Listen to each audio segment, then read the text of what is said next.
주력부장자 성전지가 실제.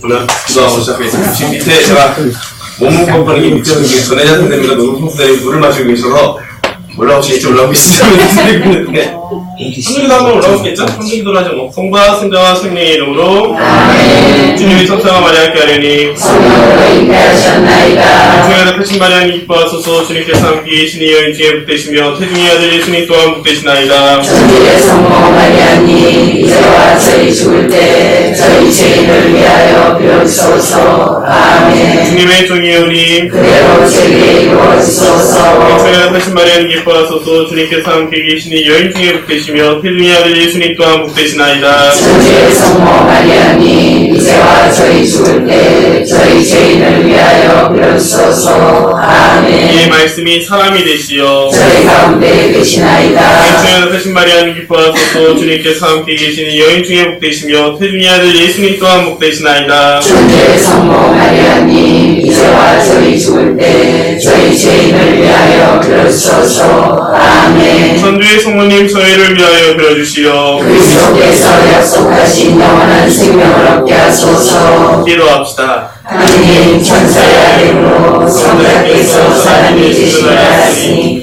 성자의 신앙과 십자가로 부활의 영광에 이르는 종을 저희에게 내려주소서. 우리 주 그리스도를 통하여 비나이다. 아멘. 성부와 성자와 성령의 이름으로. 아멘. 예상 강의 시간은 50분?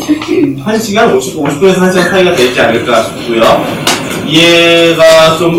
이해하기 전에 막 넘어갈 수도 있기 때문에 제가 좀 천천히 할 생각입니다. 그리고 이해가 안 되는 부분이 있거나 물음표 던지는 거는 강의 중간에 질문을 바로바로 해도 상관이 없습니다. 어차피 강의를 있는 게 아니라 제가 예언들을 그냥 하는 거기 때문에. 그리고 강의가 끝나면은 다음 주 성령 모임에 대해서 주변인 도시고 우리 국장심리도 국장심리도 이런 일이 벌어져가지고 갑자기 파니컬이 왜 이렇게 커지지? 그래서 미리 좀 연습을 해야겠다. 우리끼리의 단체를 하려고 했는데 해야겠다 싶어서 말씀드리도록 하겠습니다. 드디어 9번째 이야기, 부활 이야기로 넘어옵니다.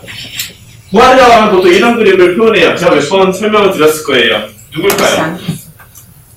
예수님이 부활하셨는데 누구와 누구를 데리고 왔을까요?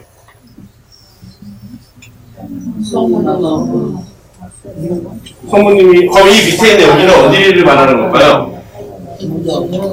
지옥입니다. 지옥의 문을 열고 올라왔습니다. 그러면은 예수님이 데리고 온 두 사람은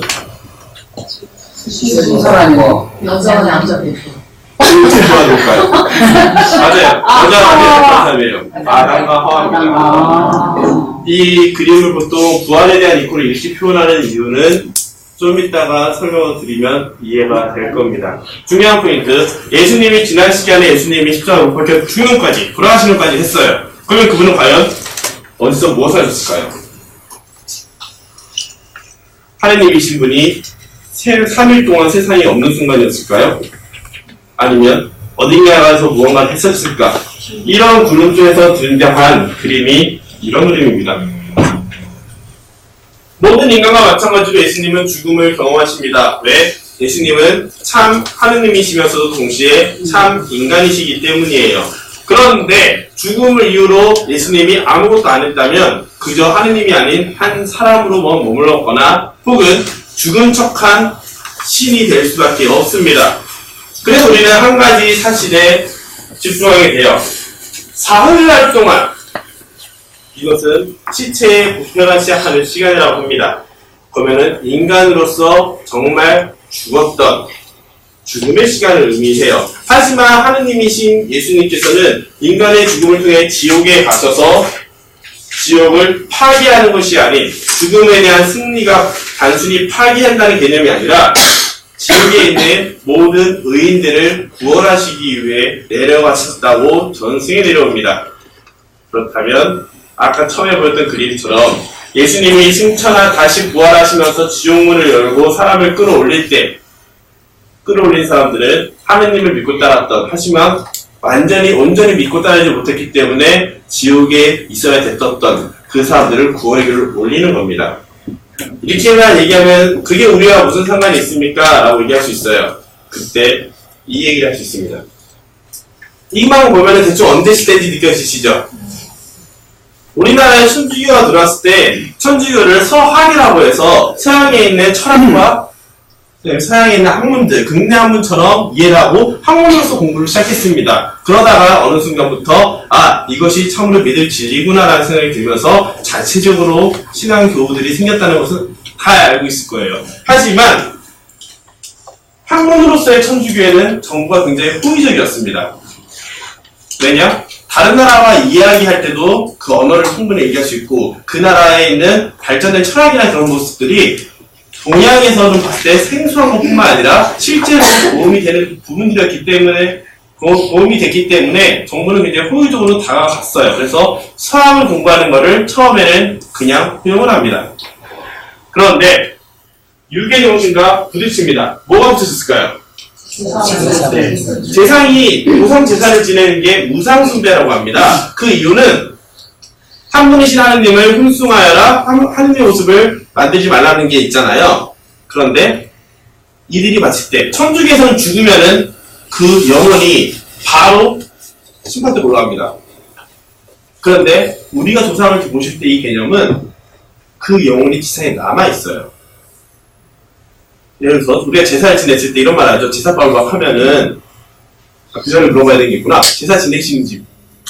네. 그러면은 잠시 조상님이 와서 식사하는 시간을 두고 우리끼리 감사한 시간을 가지잖아요. 그런 것들이 다 이거랑 부딪히게 되버립니다.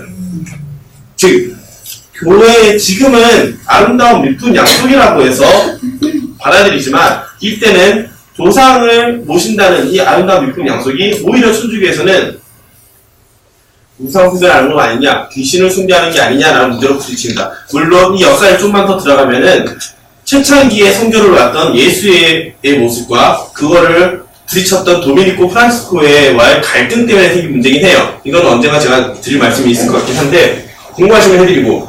해주세요. 그래서 박해가 이루어집니다. 뭐냐면 마테오리치가 오잖아요. 예수회는 그 지역에 있는 문화를 최대한 이용하면서 존중하면서 들어가요. 그러다 보니까 제사도 어느 정도 허용합니다.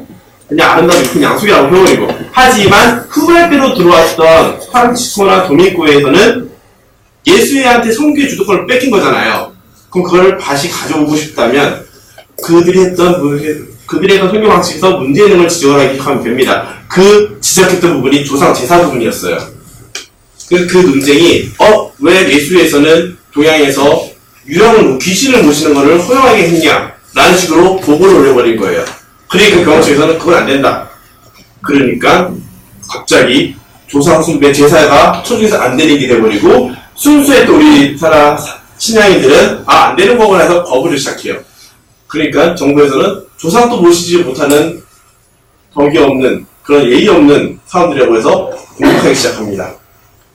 사실 천주교의 모습은 한 분이신 하나님 때 왕권을 강화하는 최고예요.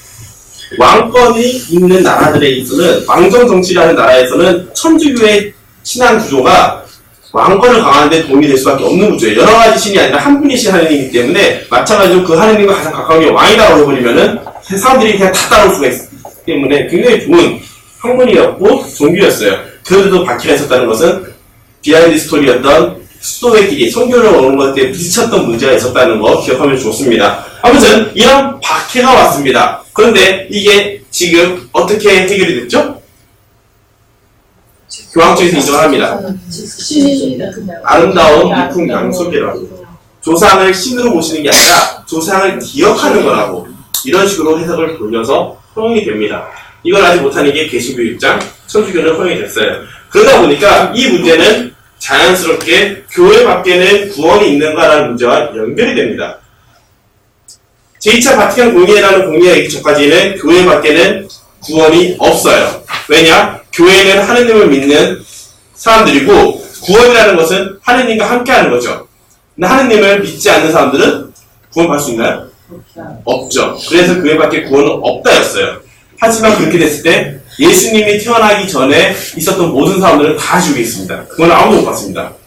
그 문제를 해결한 것이 아까 제가 말했던 부활 사건이에요. 예수님 이전에 죽었던 거룩한 영혼들을 그냥 버리는 것이 아니라 그들도 자연에 맞춰서 양심의 법을 따라서 혹은 하느님이 주신 가르침에 살았다면 하느님의 가르침을 직접 받지 못하더라도 자연 세계에서 흐르는 하느님의 세상을 하느님이 창조하셨으니까 그 안에는 하느님의 흔적들이 있잖아요. 그것을 읽어가면서 스스로 지혜를 찾아갔던 사람들 그들은 거룩해질 수 있다고 바뀝니다.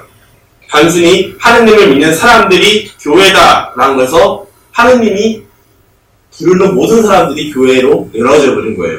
교회 개념이 확산되기 때문에 교회 밖에는 구원이 아직은 없지만 모든 사람이 교회 안에 명시적으로 드러나지 않더라도 속해 있는 게 되는 거예요. 그러다 보니까 자연스럽게 모든 시대, 모든 장소의 사람들에게 구원의 문이 열리게 됩니다. 이게 가능하게 된 것이 예수님의 부활 사건에 대한 해석이 바뀐 거예요.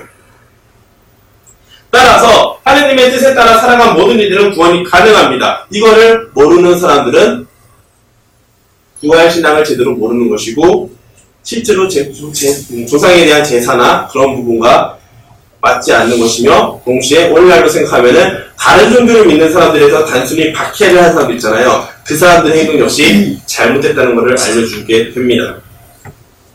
지금 이해되시나요? 뭔지 웃긴데요? 네. 그러다 보니까 그림을 다시 보세요. 두 명을 지옥을 문 열고 올라가시면서 끌어올리시는 모습. 두 번째, 이 안에 이런 형벌들의 도구들이 있는 거 보면은 지옥의 흔적이지만 아직 갇혀서 못 나오는 사람은 의도적으로 하느님을 거부한 사람들입니다. 모든 사람에게 구원의 길이 열려있지만 본인이 오케이를 하지 않으면 하느님은 구원을 해줄 수가 없어요. 마치 이런 거죠. 하늘에서 은총의 비가 막 내리고 있는데 비 맞으면 싫어하고 안 맞아버리면 은총을 하나도 못 받는 거죠. 그런데 보통 그러면 사람들은 하느님이 나만 싫어하시나 라고 생각을 하거든요. 근데 좀 객관적이란 말은 사실 불가능하니까 좀 한 걸음 뒤에 보면은 본인이 스스로 거부한 것밖에 안 돼요. 그런 사람들에게 구원은 어렵게 됩니다. 없다고 할 수 없어요. 열려져 있어요. 언제 그 사람이 마음 바뀔지 모르니까.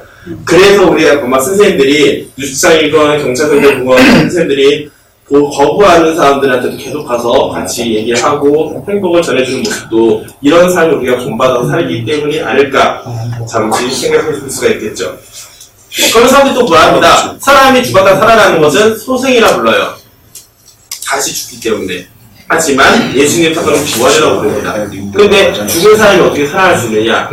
그 증거가 무엇이냐고 물어봤을 때는 성서에는 이렇게 나타납니다. 바오로 사도의 코린토 전서에서 이런 말을 합니다.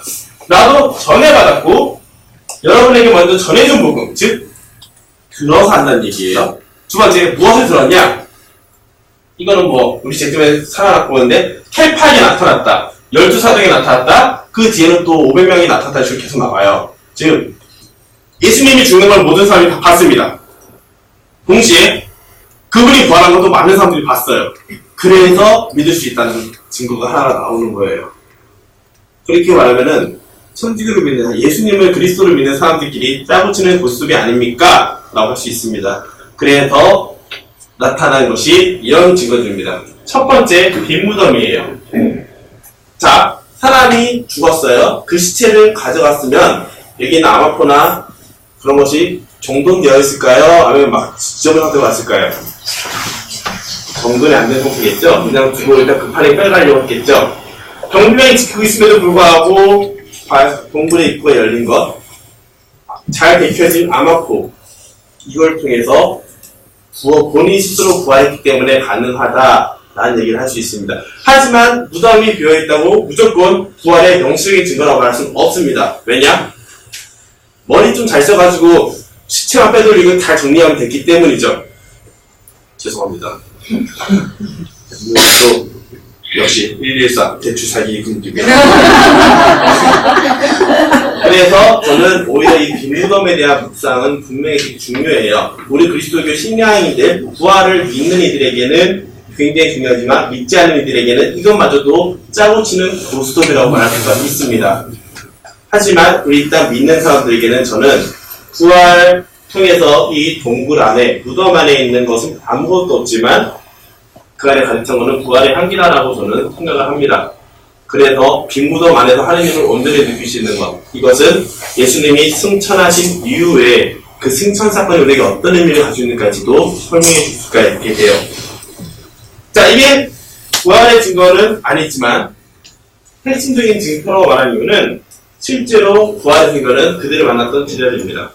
자, 그리스도가 부활할 거라고 부활한 것을 믿고 있던 제자들이 말이 이상하군요. 믿지 않았지만 그걸 경험했던 제자들이 바로 복음서를 썼을까요? 아니에요. 시간이 50년, 60년, 70년 지난 다음에 복음서를 씁니다. 제일 빨리 쓰여진 성서가 바오로서간에 49년인가 50년에 쓴 성서예요. 갈라티아서인가? 그런데 그 부분에서도 예수님 부활을 했을 때 제자들이 기뻐하지 않습니다. 다 당황하는 모습이죠. 자, 마리아 막달레나는 예수님이 부활했는데 못 알아봐요. 근데 갑자기 목소리를 들려주니까 오! 나쁜이 하면서 스승님 하면서 알아보게 돼요. 그러니까 건드지 마 이렇게 하죠. 굉장히 진짜 정말 스승님을 사랑했고 따랐던 사람이라면 한 번에 알아봐야 되는데 알아보지 못합니다. 이걸 단순히 묵상할 때 인간적인 자기의 고정관념을 갖춰 있었기 때문에 거부한 것이다, 못 알아봤다라고 말하기에는 너무 약해요. 두 번째, 제 두 제자가 뛰어갑니다. 근데 마리아 막달레나가 부활했어요 했는데 응? 그래서 그냥 뛰어가서 확인을 해요. 그러고서는 바로 믿지 못합니다. 비어있네로 끝나요. 즉 소식만으로도 믿지 않습니다. 그런데 그들은 보고 믿게 됩니다. 완전히 비어있는 무덤과 뒤펴진 그 모습 보고 나중에 예수님이 나오는 걸 보고 믿습니다. 왜냐는 질문을 던지면 우리가 재밌는 걸 볼 수 있어요. 보고 가장 확실히 보고 믿었던 거, 체험하고 믿었던 순간은 이 순간입니다. 언제인지 혹시 아시나요? 네, 토마스. 네, 사도 토마스가 내 손으로 그분의 못자국을 만져보고 배에 상처를 만져보지 않으면 믿지 않겠다라고 했을 때 이게 제대로 된 사람의 반응이에요. 순환으로 받은 충격을 인해서 제자들은 멘붕 상태 받습니다. 혼란스러워요. 자기는 미리 잘못된 건가? 그래도 오히려 더 내가 지금 잘못했구나라고 완전히 무너진 상태예요. 그렇기 때문에 예수님을 믿지 않았던 제자들의 모습이 오히려 예수님이 부활했다라는 확실한 증거가 돼요. 왜냐? 바로 오자마자 역시 부활할 줄 알았습니다. 오셨군요 라고 해버리면 사람들이 짜고 치는 모습도 죽은 척했다고 말할 수가 너무 좋아요. 하지만 보고 믿지 않고 그거를 또 설득하려고 하는 예수님의 모습이 있기 때문에 예수님이 정말 부활했구나. 그들을 온전히 믿었던 사람들마저도 이거를 황당히 하면서 당황하는구나, 인간적인 모습을 보이는구나 하는 걸 보여주기 때문에 그분이 부활했다는 것은 우리에게 더 확실한 증거로 오게 됩니다.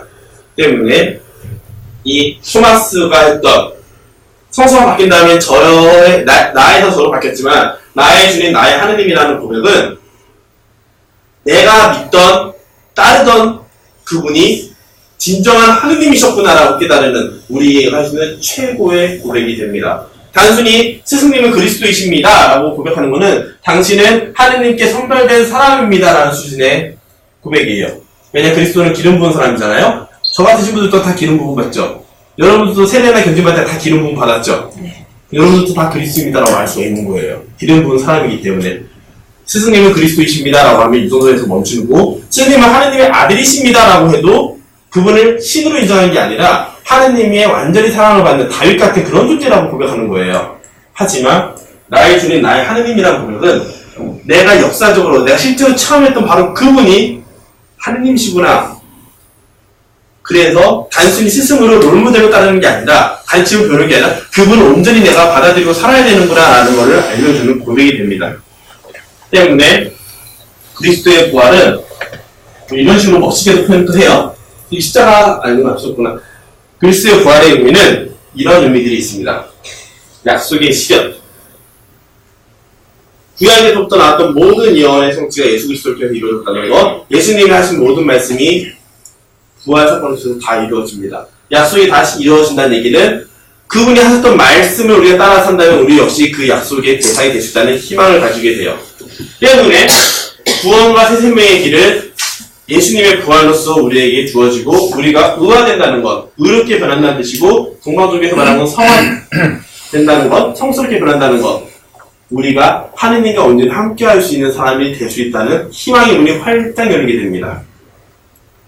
그래서 결국 우리가 죽지 않고 우리도 역시 죽은 다음에 부활할 수 있다는 강한 희망을 얻을 수 있는 게 예수님의 부활 사건이고, 그렇기 때문에 우리가 오늘을 사랑하며 미래를 희망하며 살 수 있는 겁니다. 그걸 기억하면서 지금 영상을 또 보시면서 생각하셨으면 좋겠습니다.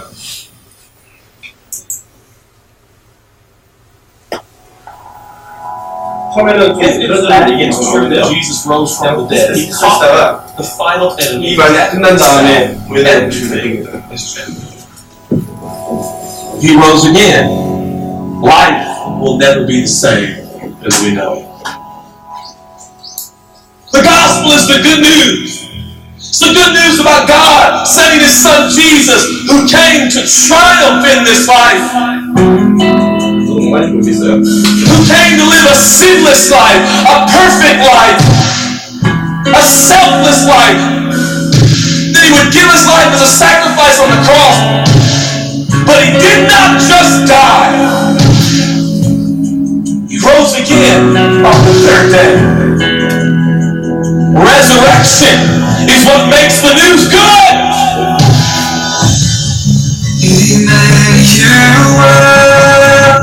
You are here with us.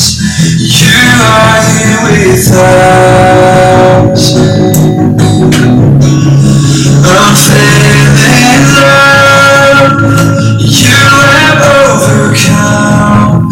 You have overcome. We keep preaching the victorious champion that our King Jesus really is. Jesus is the resurrection and the life. Jesus is the victorious King of ages. He made you well. You are here with us. You are here with us. Unfailing love. You have overcome. You have overcome.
사실은 이 부분을 보여드리고 싶었어요. 우리 눈앞에서 고통받고 쓰러지고 죽음을 당했던 그분이 부활하실 때 우리는 어떤 마음이 있을지, 그걸 해석해서 물론 어떤 사진을 우리가 부활 그 사진을 보는 것보다 차라리 이 부활한 다음에 예수님께서 나의 주님 나의 하나님이라고 부르는 코마 같은 그림을 드리는 게 더 편합니다. 이게 승천할 뜻이에요. 이 단어들이 앞선에 있던 거는 부활, 리저렉션이라는 부활이라는 뜻이고요. 이 승천이라는 뜻이에요.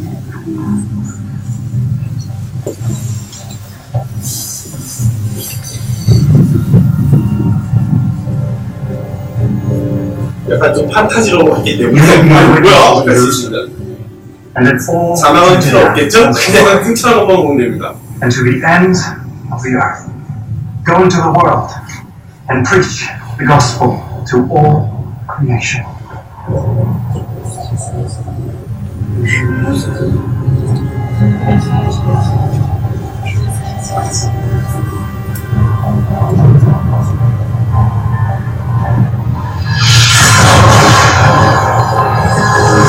판타지로 변하죠? 네.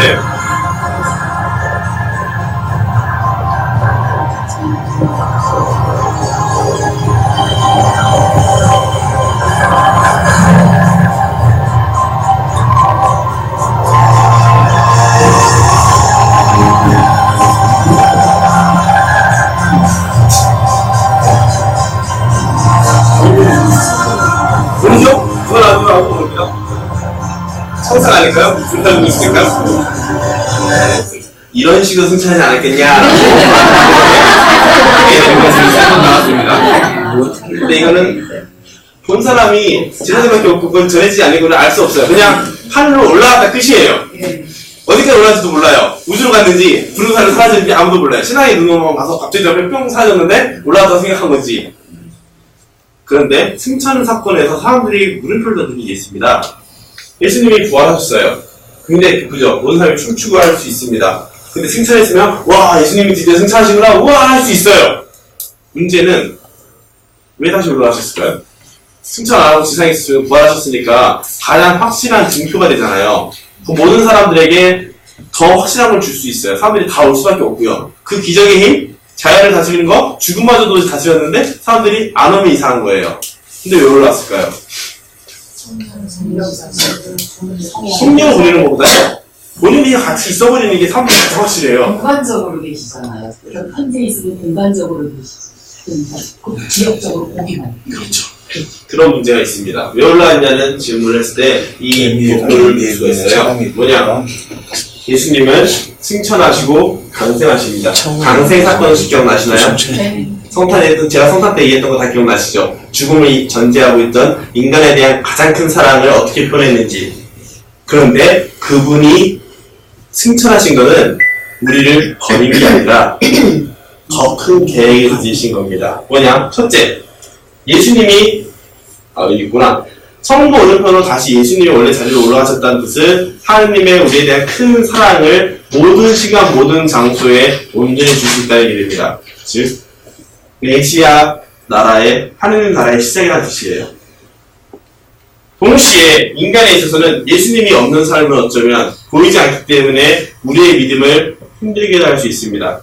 반면 오히려 눈앞에 물리적으로 존재하지 않기 때문에 영원히 언제 어디서든지 함께 할 수 있다는 희망이 가지게 됩니다. 이거를 단순히 성령을 보내주시기 때문입니다 라고 말하면 이 의미를 줄이는 거예요.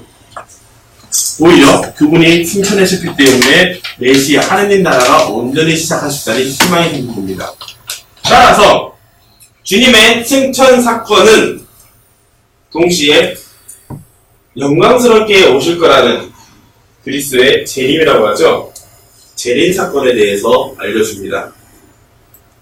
왜냐면 재림이라고 말하기 힘들고요. 재림은 지금 상태로 다시 온다는 뜻이잖아요. 근데 영광스럽게 오시는 거기 때문에 온전히 재림이라는 표현을 쓰면 안 되긴 해요. 안 맞아요. 인간의 약한 모습을 보는 게 아니라 제 신성을 그거에 원래 가지고 있던 지혜를 가지고 오시는 거라서. 근데 문제는 이런 거죠. 부대에서 대원들한테 검열 나간다고 하면 애들이 굉장히 싫어해요. 이유는 열심히 쫓아서 가야 되고요. 자기네들이 있는 곳에 평가받는 시간이기 때문에. 예수님이 다시 오셔요. 다시 오시면은 우리는 그 시간이 행복할까요? 마치 단장님이 우리에 대한 관심과 사랑으로 내 영생을 어떻게 하는지 지켜보는 건 똑같습니다. 그러다 보니까 심판과 재림에 대한 생각이 승천 사건을 통해서 다시 생각하게 돼요. 올라가셨기 때문에 내려오세요. 내려오시면 그동안 우리 어떻게 살았는지 한번 확인해보자. 이런 일이 벌어지는 거죠. 그러다 보니까 자연스럽게 최후의 심판이 이런 식으로 표현됩니다. 이거는 이태리 가신 분들 아실 거예요. 시스티나 경당이라는 곳에 있는 벽화입니다. 예수님 있고 여기 이 사람 바로트를 메고 그 큐브를 죽은 사람, 이런 식으로 이걸 라우렌시온과 석쇠에 달궈 죽은 사람 하면서 성인들과 지상아직 왔다 갔다 하는 사람과 지옥에 있는 사람들 구분한 그림입니다. 최후의 심판은 이렇게 설명을 해요. 사니와 죽은 이를 심판하러 오셔서 마음속에 감춰진 의향을 드러나게 하셨다. 있는 그대로 다 까발린다는 뜻이에요. 이런 말 써도 되나? 네. 각자에게 행업에 따라 단순히 마음의 의도뿐만 아니라 그래서 어떻게 행동했느냐 이 행동의 결과에 따라 은총을 받아들이거나 거부한 것에 따라 갚아주신다는 것. 이게 심판 교리인데 이 심판 교리로부터 시작한 게 4가지 교리가 있습니다. 사말 교리라고 들어보셨을 거예요. 그 사말 교리는 심판, 천국, 연옥, 지옥에 대한 교리를 사말 교리라고 합니다. 자, 심판은 몇 개가 있을까요?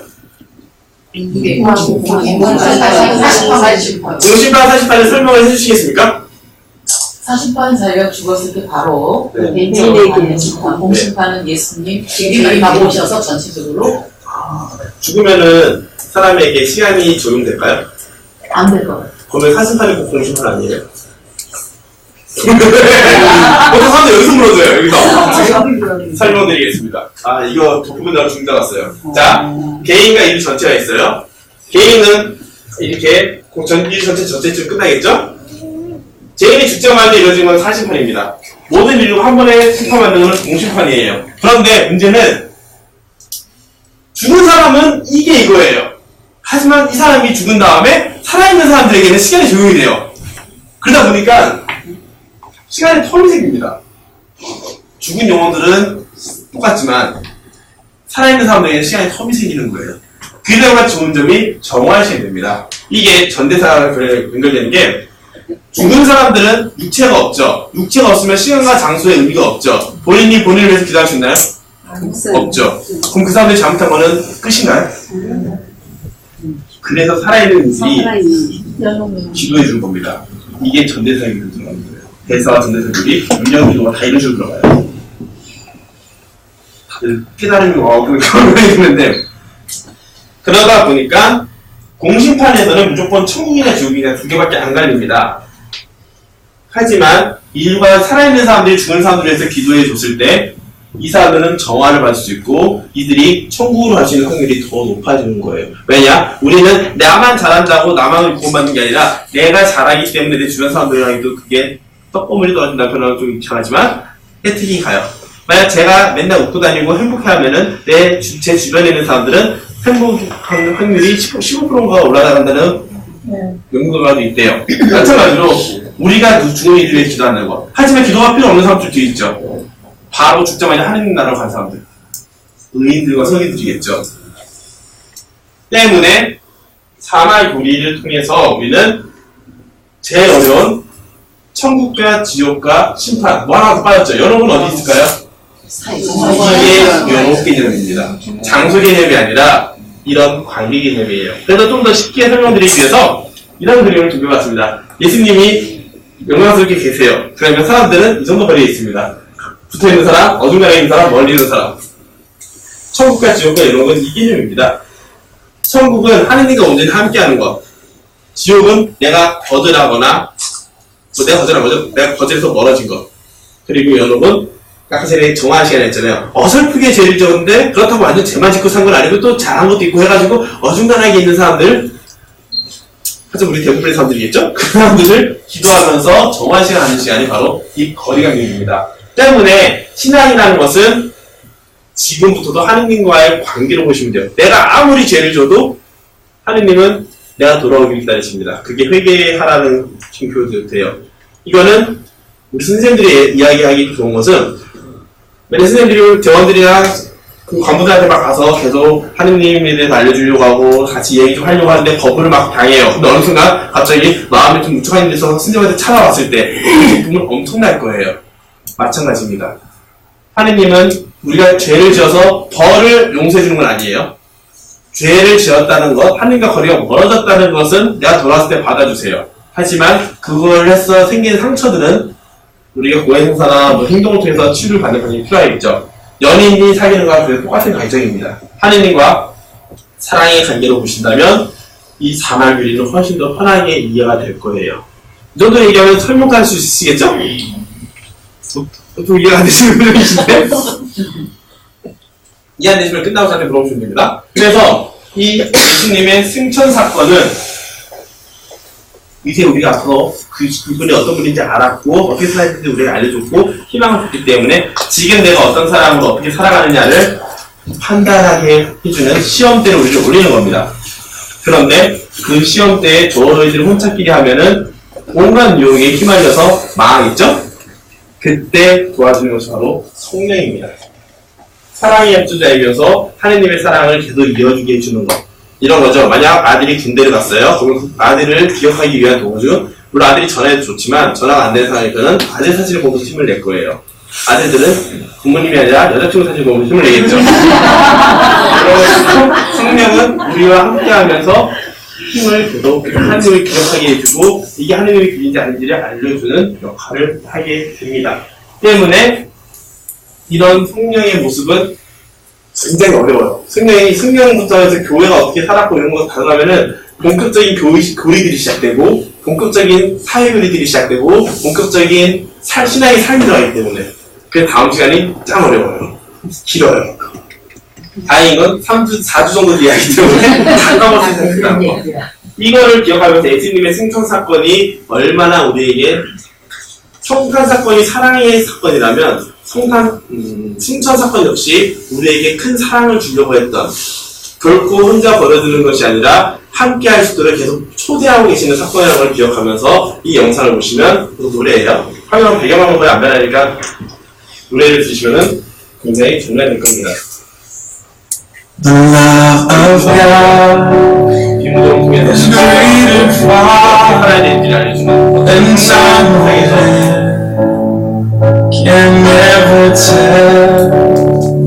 It goes beyond the highest star and reaches to the lowest hell. The guilty pair bowed down with care. God made His Son to win His ailing child. He reconciled and pardoned from His sin.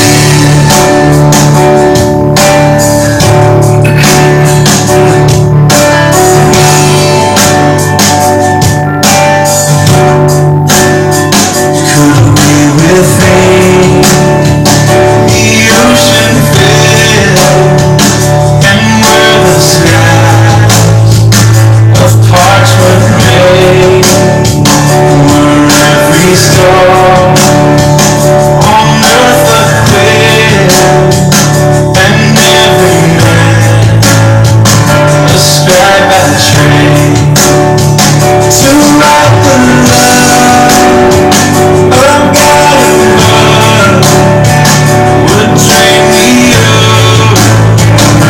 oceans dry, nor could the scroll contain the whole, though stretched from sky to sky.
사실 저도 영화뿐만 잘 몰라요. 그냥 좋은 하느님의 사랑을 이해하고 같아서 그 배경이 참 좋은 것 같아서 했고요. 빨리 끝났네요. 40분? 45분? 정도 걸렸네. 그래서 중요한 거는 예수님의 부활과 승천은 단순히 부활했네, 올라갔네 이 정도 끝나는 게 아니라 이 정도의 교리들이 품어 나올 수 있는 엄청난 내용이라는 걸 기억하시면서 4주 정도 뒤에 있을 성령에 대해서 성경도 미리 스포일러를 좀 하면은 물로 표현할 때 성경이 어떤 걸 의미하는지, 불로 표현할 때 어떤 걸 의미하는지, 불은 어떤 걸 의미하는지, 빛은 어떤 걸 의미하는지 다 있거든요. 안수는 손을 표현할 때 어떤 걸 의미하는지 다 있어요, 뭔가가. 그것도 제가 다시 외울 수 있을지 잘 모르겠는데 준비는 다 됐고 참고해 주시면 되겠습니다.